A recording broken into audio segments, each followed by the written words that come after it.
Welcome to the channel.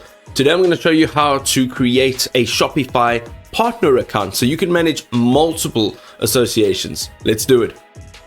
Alright, so what you're going to do is go and dial in Shopify Partners in Google search. You're going to find that right at the top it says Become a Shopify Partner today. Whoop whoop. Alright, so here we have a Become a Partner, and we are going to just tap on that, and you can now sign in with any one of your email addresses or your Apple account, Facebook, or even a Google account. You can now just click on continue with email, add your password over here appropriately. Here we will be prompted to choose how we would like to get started as a partner.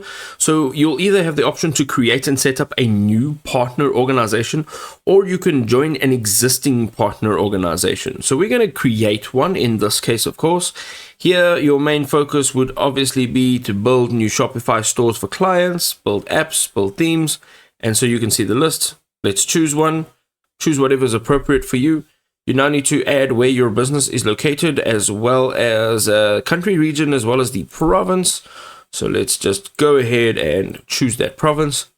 Here you will add your business contact information. So name, address, city, zip, or your postal code, business email address, and then agree to the terms and click on Create Partner Organization, and you'll find yourself in your dashboard.